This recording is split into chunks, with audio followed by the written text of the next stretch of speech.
이런 부정적 감정에 의해서 나타나는 이 마음의 어떤 스트레스가 신체적 증상으로 나타나는 것이 병이라는 거예요. 너무 심플하죠. 이런 마음의 스트레스를 병이라는 신체 증상으로 우리 몸은 해결하려고 하는 거예요. 이게 인체의 어떻게 보면 하나의 프로세스라는 거예요. 다시 한번 또 정리하면 이 스트레스는 사건 자체에 의해서 생기는 것이 아니다. 그것을 받아들이는 우리들의 생각, 마음에 의해서 부정적 감정에 의해서 만들어진 사고방식이라는 거고요.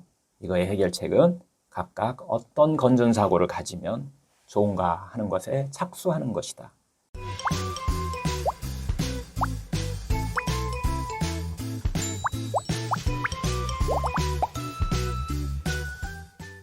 이 프로그램의 핵심이에요. 이 부정적 감정, 7가지 부정적 감정, 제일 많이 나타나는 부정적 감정 7가지를 없애는 방법을 찾았다. 그리고 그렇게 접근해봤더니 놀라운 변화가 일어나더라라고 하는 것을 밝힌 것이라고 보시면 될 것 같아요.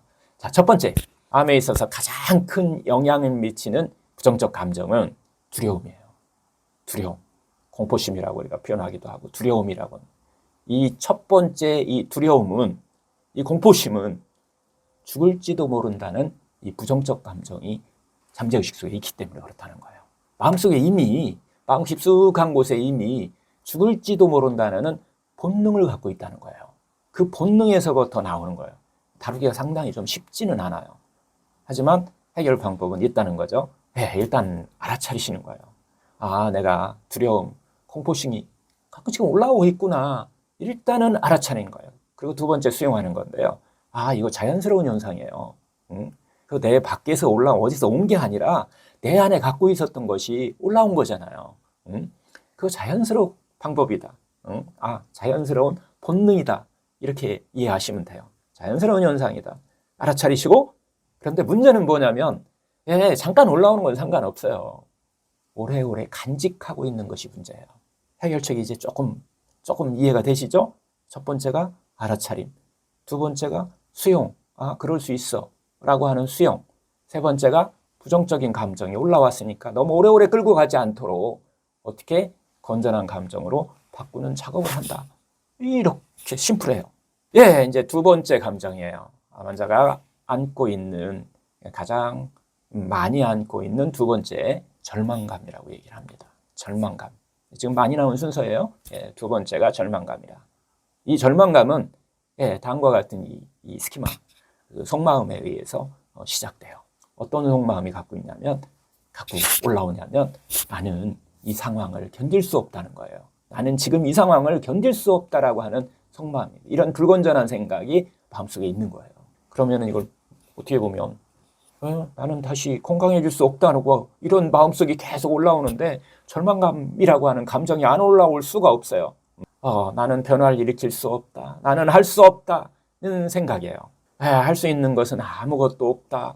어차피 해도 같은 결과니 소용없다. 이런 생각들이 안에 속마음에서 올라올 때 절망감이라고 하는 부정적 감정이 생긴다는 거예요. 나는 이 상황을 견딜 수 없다는 이 불건전 사고방식은 병이, 암세포의 성장이 빠른 사람들의 암이 악화되는, 암뿐만 아니에요. 다른 병이 악화되는 사람들이 가장 많이 품고 있는 핵심적인 상태, 핵심적인 감정이에요. 왜? 희망의 반대거든요. 이 절망감 만드는 이 프로세스는 이른바 할 수 없는 이라고 하는, 변하지 않는다는 것만을 반복하는 이 마음속 깊숙한 곳에서 갇힌 마음이라고 딱 갇혀 있어요. 그냥 자기 속에. 이런 상태라고 이해를 하시면 될 것 같아요.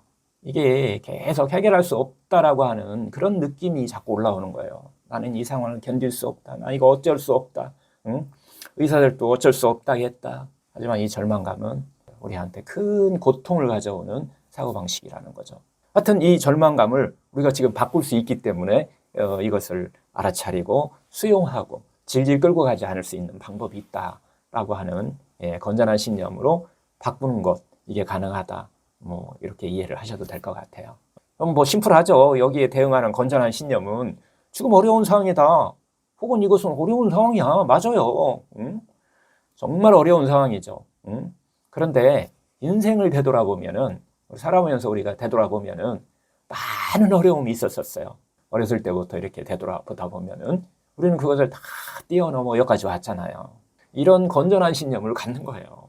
과거에도 큰 어려움이 있었고 때로는 지금보다 더 큰 어려움이 있었지만 시간이 지나고 보니까 큰 어려움도 어떻게 훌쩍 뛰어넘어 왔다는 것이 사실 아닌가요? 하여튼 그래서 지금 놓여 있는 상황이 어려운 상황이라는 것을 알아차리고 다시 또 수용하고 바꾸는 작업을 한다라고 하는 것을 계속 반복해서 이야기를 하는 겁니다.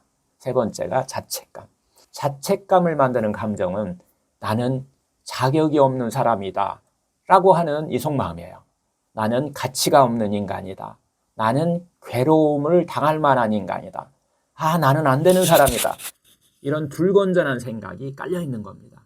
모로서, 생활 속에서, 부모로서, 또 아니면 자식으로서, 또 배우자로서, 혹은 직장인으로서, 어쨌거나 나는 뭔가 자격이 없는 것 같은 그 속마음, 이런 깊숙한 이 스키마가 갖고 있는 경우가 이 자책감으로 올라온다는 거예요. 이게 상당히 부정적이죠.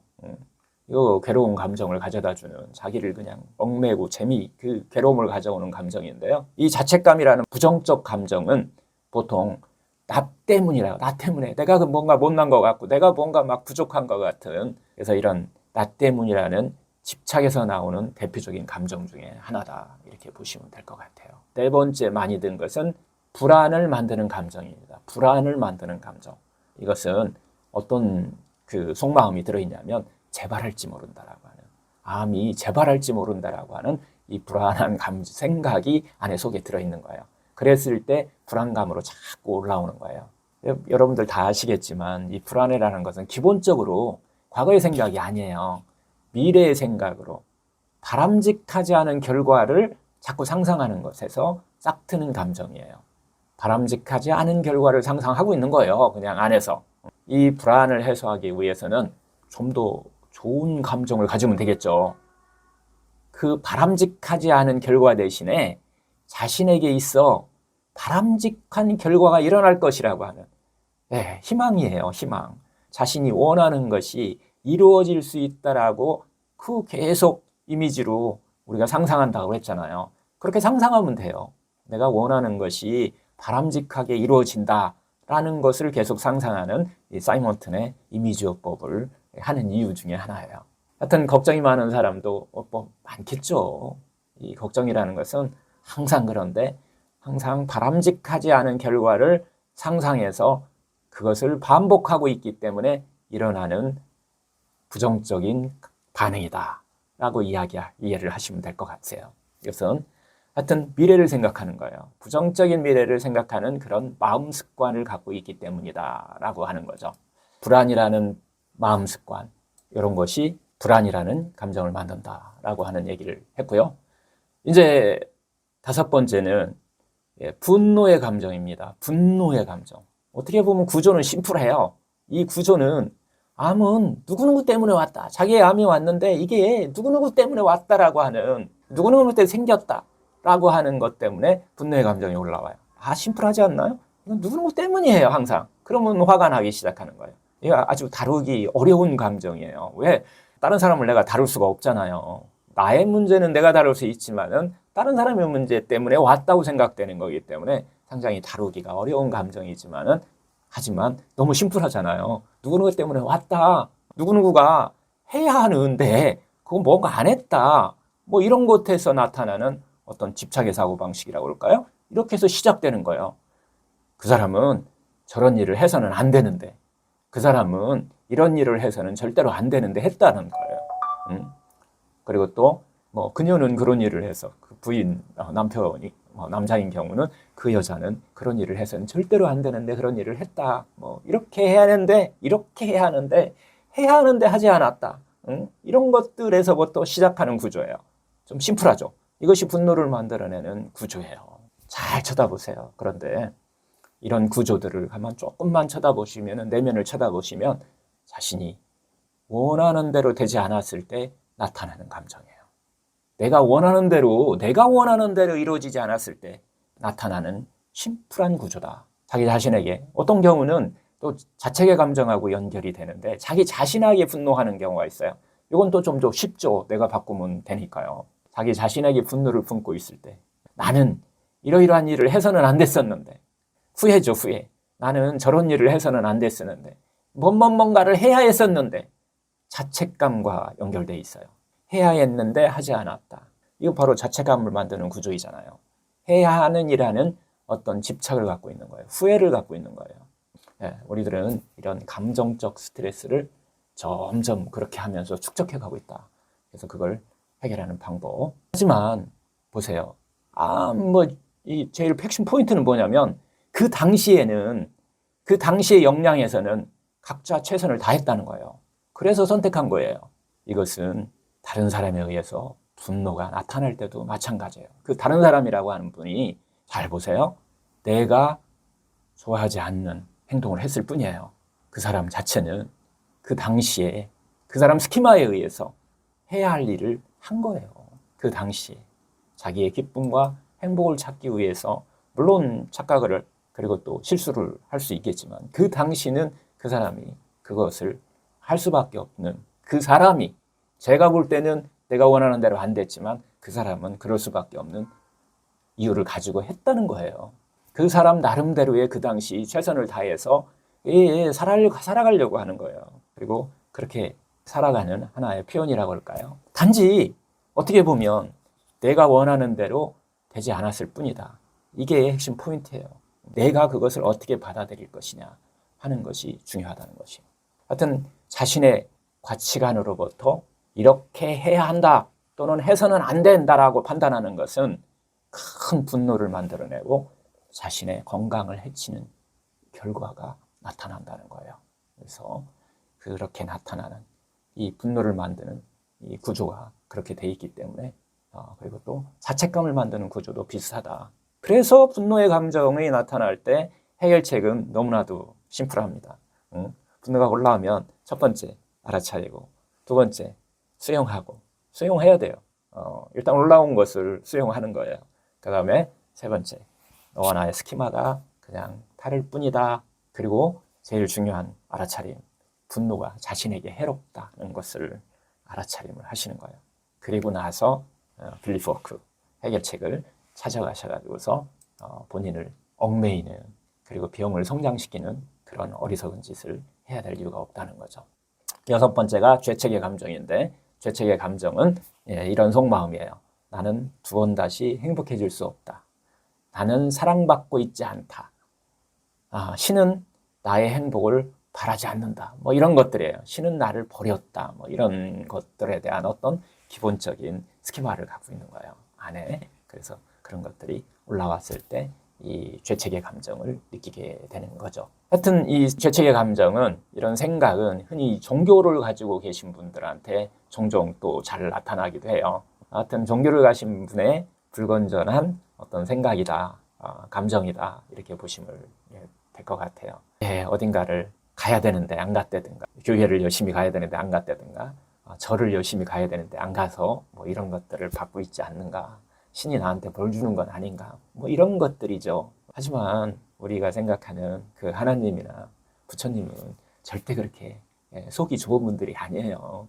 그분의 생각은 절대로 속이 좁은 분들이 아니다. 여러분들이 무슨 행동을 하든가 여러분들을 사랑하시고 그것을 사랑으로 그리고 믿음과 소망과 사랑이라고 표현하잖아요. 이렇게 하시는 분들이지 여러분들을 죄 주는 사람이 아니다라는 거고요. 하여튼 자기 자신의 어떤 생각으로 죄책감이라고 하는 것을 만들었다는 것을 알아차림이죠. 그리고 그런 감정이 올라올 때는 안 된다가 아니라 수용하고 바꾸는 방법을 우리가 선택하시면 됩니다. 하여튼 이는 자기 자신에 대한 어떤 무지 때문에 나타나는 어리석어서 탐진치 삼독에 빠져갖고 어리석은 무지가 생겨버린 거예요. 하나님의 사랑을 부처님의 그 자비를 그걸 그냥 자기의 욕심대로 생각해버린 거예요. 나타나는 이 사고방식 중 하나다 이렇게 이해하시면 될 것 같고요. 일곱 번째 마지막으로 많이 나타나는 것이 우울감, 비탄감이라고 얘기해요. 일곱 번째는 우울감, 비탄감이라는 부정적 감정이 많이 올라옵니다. 이건 어떤 속마음이냐면 나는 비참하게 죽을 것이다 라는 사고방식이 마음속에 이미 깔려 있을지도 모릅니다. 이것은 정말 큰 괴로움을 만들죠. 아주 기분 나빠져요. 그래서 우울감, 비탄감을 만들게 돼요. 이 우울감, 비탄감의 감정이 올라오면 제일 중요한 거 똑같아요. 알아차림 중요합니다. 지금까지 내가 들뜸이라는 삶을 살지 않았는지 이 들뜸과 대가 돼요. 그 들뜸이라는 삶을 여러분들이 살게 되면 반드시 언젠가는 여러분들 우울감이라고 하는 이 스키마가 만들어져요. 삶의 덫에 걸리게 돼요. 들뜸이라는 감정 속에서 삶을 살게 되면 그래서 이걸 이제 알아차림하시는 것이 중요합니다. 왜? 무지를 타파해야만 여러분들은 부정적 감정에서 벗어날 수가 있어요. 그래서 무지를 타파하고 알아차리시고 그 다음에 수용하고 질질 끌리지 않는 것이 제일 중요하다라는 이야기를 지금까지 한번 해봤어요. 하여튼 7가지 이 부정적 감정 구조에 대해서 그 밑바탕에 들어있는 그 삶의 덫을 이루는 여러분들의 속마음에 대해서 한번 공부를 또 해봤는데요. 하여튼 이렇게 우리가 한번 되돌아보니까 구체적으로 어떻게 접근하면 좋을지가 이제 명확해집니다. 어떻게 해결해야 할지가 명확해진다는 거예요. 지금부터는 한번 이런 거에 대해서 한번 구체적으로 한번 어떻게 해결할 건지 이제 들어가 볼 건데요. 오늘 주제, 지금 이야기의 주제는 7가지 부정적 감정에 대해서 이야기를 좀 했어요. 이런 부정적 감정에 의해서 나타나는 이 마음의 어떤 스트레스가 신체적 증상으로 나타난 것이 병이라는 거예요. 너무 심플하죠. 이런 마음의 스트레스를 병이라는 신체 증상으로 우리 몸은 해결하려고 하는 거예요. 이게 인체의 어떻게 보면 하나의 프로세스라는 거예요. 다시 한번 또 정리하면 이 스트레스는 사건 자체에 의해서 생기는 것이 아니다.